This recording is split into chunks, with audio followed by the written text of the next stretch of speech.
22nd of May and it's snowing. You're John. I'm Dave.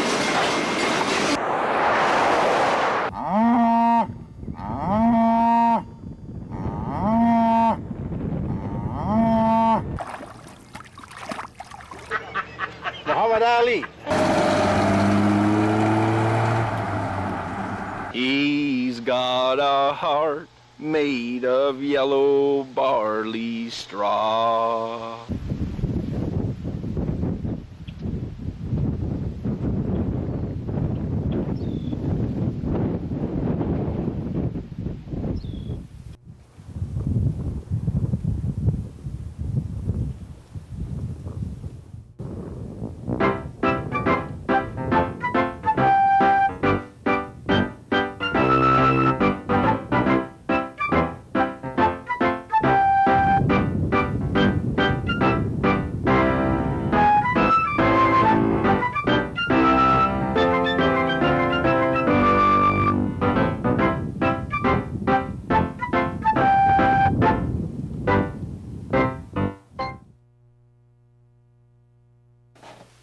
I'm a Leo, and so I like yellows and reds and orange. Those are my colors. And well, I really didn't start till I retired. So that's since '65, yes. I did other things, like I did China painting, but I didn't get into the oil painting until after I retired. Yes. Can I ask you how old you are? Oh, you don't know? Sort At of. 93. I started in oil, and I did oil for a long time, and then watercolor seemed to come into favor, but lately I found I've got back to the oil, and I like it. A nice day like this, now I go out and sketch, but so many days when you're free to go, it's windy or it rains, and it's not so nice you can't get out of the car. Well, you can't do much from the car, you have to get out. But I remember going to paint at that farm, and I had a little stool and a little easel, and I'm sitting down there, and this whole herd of cows came up behind me, and they're looking over my shoulder. You can believe it. If I hadn't been brought up on a farm, I'd have been scared. I don't know whether they wanted to be models or what. I told my mother I'm going to be an artist when I grow up. And you know, she said, you'll starve to death. Better do something else.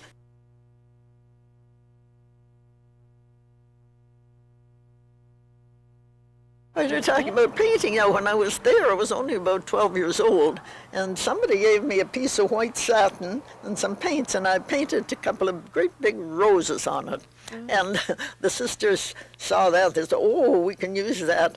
And they were very good with embroidery work. And they made what they called a handkerchief holder, padded with this white satin on it, bound all around, and sold it at the bazaar. So I brag, I say I sold my first painting when I was 12 years old. Shoot paint, not bullets. Blue team ready! Red team ready! Yep.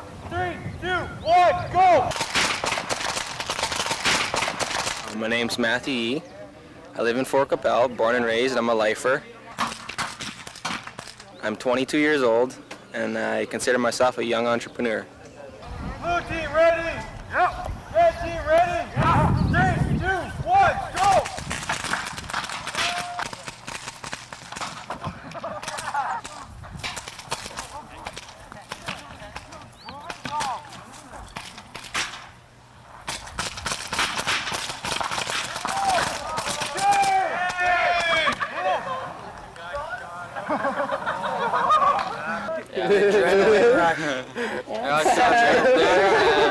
It's such a rush. The paintballs are specifically designed to break on skin, on wood, on anything.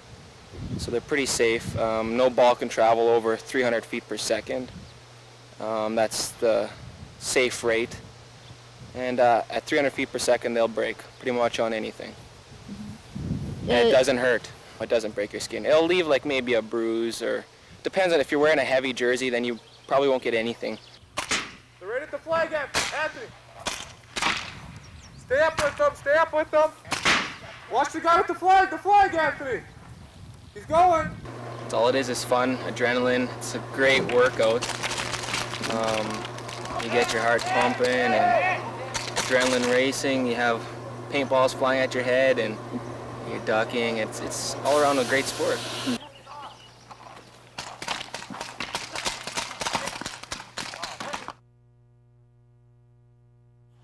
I'm Evelyn Chubak, and this is my garden.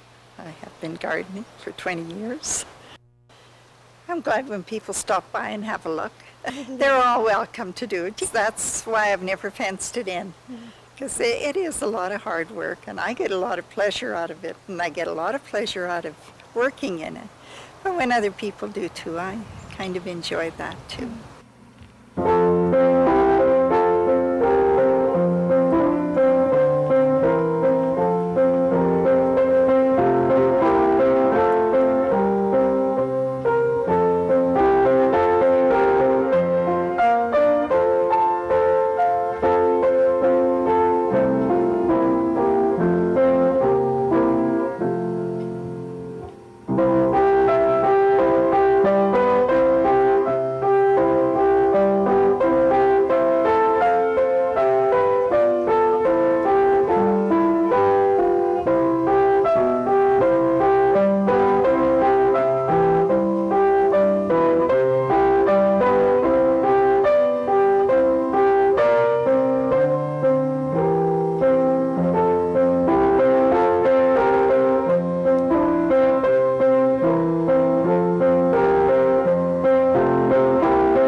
And what are you up to today? I'm working. I'm just general labor, and I cut hedges, do all sorts of work.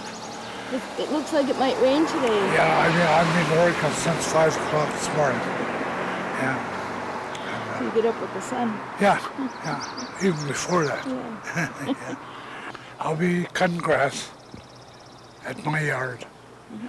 I got 3 yards there right in a row I do it. Oh yeah. So I'll be working there. Have you been doing that kind of work for a while? Oh, about something like 10, 12 years. I make trips to Coppell, I make trips to Katepwa, LeBret, all over the place. Are you a gardener too? Like, do you plant flower beds for people? Yeah, I do all sorts of things like that. What do you like about that kind of work? Oh, I just like the way they come out, the color, and yeah. And what do you do in the wintertime? Do you clear snow? Shovel snow all winter. Yeah, I got about 20 yards I do in the wintertime. And then I'm out at 3 or 4 o'clock then. So, I look out the window, I see snow. Oh, I gotta get going. Yeah, I'm working part-time at the Dairy Queen too. Oh, That's I already finished that already. So. you're a busy guy. Yeah, I know. I got no time in my house. Okay. Can Yeah, it? thank you. Thanks a lot.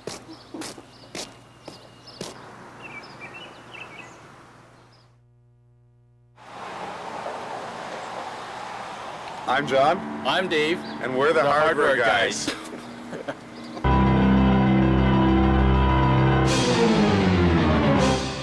Kilty. Kilts. We don't look good in kilts.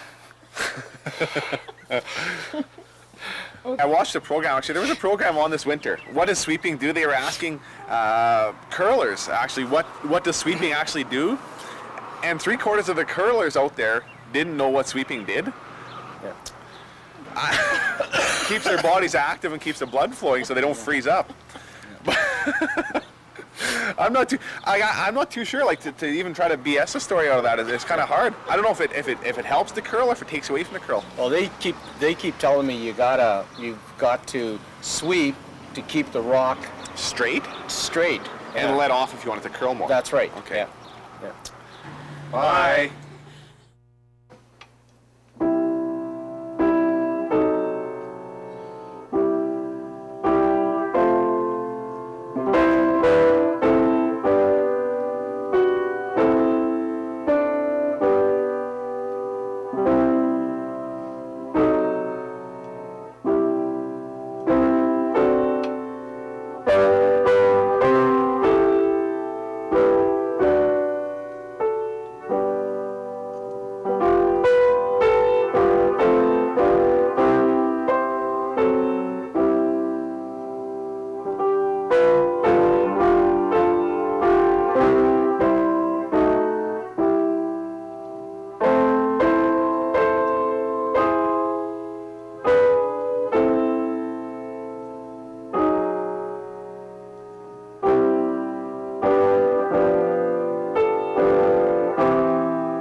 I'm going to get my cousin Betty. Friendship Center's always done a good job, and I got to praise the Friendship Center and the people that work in it.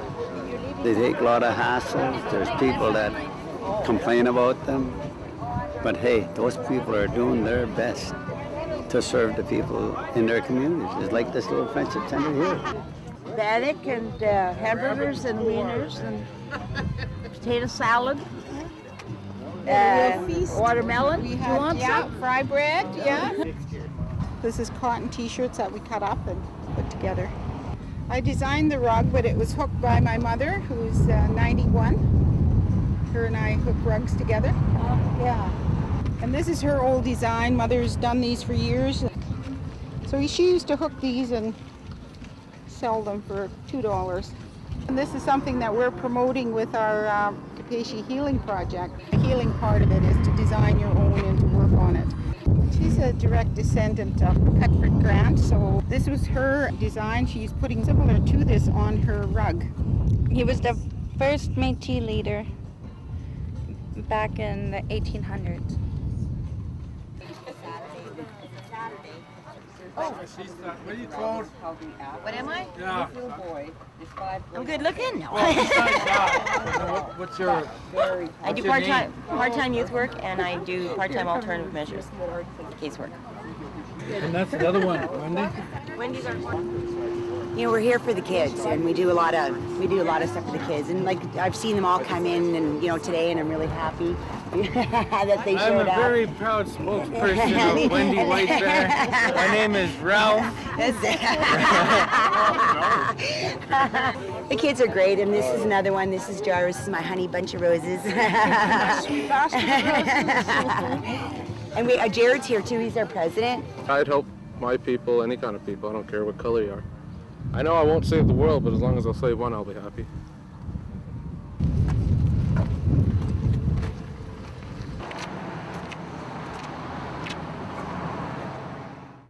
I remember him telling me the story when I was a kid, and he said it was almost like that old windmill pump. Yeah. Mm-hmm. With the pump jack. Going up and down, up and down on the pump. He said, the son of a bitch hypnotized me, and I stuck my finger in there. For no rational reason. I can't understand why I didn't, but I was watching that thing, and then I stuck my finger in it. By the time I got it out of there, the skin was just peeled right off. I could see the bone and so on, but we folded that bone back over, and then, I think he was married, at this time. Like he was, my dad and my aunt were their kids. He wasn't a kid when he did that. No, like he was, 25 or 30, they were living in Canada at that time, so it was like 1920 or something. And he said, and we just packed that with pepper, thick, and then wrapped it, and it all grew back and so on. So you've never heard of that? Eh? No. You're lying. My grandfather said that was Pepper. Just lay that pepper on there, and that would Stop it bleeding. stop the bleeding and clear it up and so on. I imagine it hurt so damn bad. Like a stop leak. It's like putting that on when you dehorn. Yeah. It worked the same way. Or you put it in your radiator. Yeah. Your radiator for leaking, same stuff. Yeah, you put rolled oats in the radiator. No. But what? Rolled oats. Oh, yeah, right. Yeah, make some porridge. And then your radiator doesn't leak, and you can stop for breakfast. It's just like killing gophers with bubble gum. Just like the...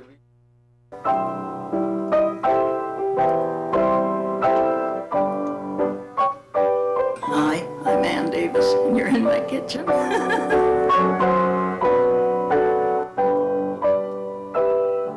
You made this yourself. Yes, works real well. In the winter, we get those oranges with the nice thick skins, and I usually do it and let it dry, completely dry, and then just put it in a jar. Works fine. And you dry it in the oven or just on the... No, just on the counter. It may take 3 days or something, but I just lay it out. The lid of an ice cream pail is ideal. You can just lay it on it. When those nice big oranges come, usually right after the mandarins at the end of January and February, we get some Seville oranges and some with the thick skins. Just grate that off with a fine grater. And actually, I just use a fine grater. This one, and And just grate it right on your lid. Okay, bye for this time. We'll see you again. That's it for today. You see, if you were having an exploring expedition, as the 3 Franklin expeditions were, 2 of them came by land and came through Cumberland House in Carleton, then went across Methy Portage, down the Athabasca River, and onto the Arctic Ocean, and explored great segments. They put a roof on the map of Canada because they explored most of the northern coast of Canada. Their mapping was so accurate that until we got aerial photography, these 1820 maps were the best maps available. And the paintings that these fellows did in the days before photography, you took an artist instead of a photographer along, and you had to have the naturalist because you could judge the potential of the country if you knew what plants grew there. You could tell indirectly whether this was good soil and fertile soil and good for farming someday. And he was also a geologist, so he could tell what minerals were there and whether this country was worth developing. This was very essential to the history of Canada, these 3 Franklin expeditions. I'd like to tell you about Dr. John Richardson, the greatest surgeon naturalist in the history of the British Empire. And he came to Saskatchewan and did a remarkable survey of the wildlife in Saskatchewan at Cumberland House and at Carleton, which is 60 miles north of Saskatoon. Richardson was a very skilled botanist, lichenologist, and mammologist. He became very expert at birds as well, and he described about 40 new species of plants from the Carleton area, 14 new species of birds from the Carleton and Cumberland areas. And this was the most important and most complete natural history study done in North America before settlement.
It was good yesterday. It was nice and warm. But it was breezy too. But with the cold, it cuts through you pretty good.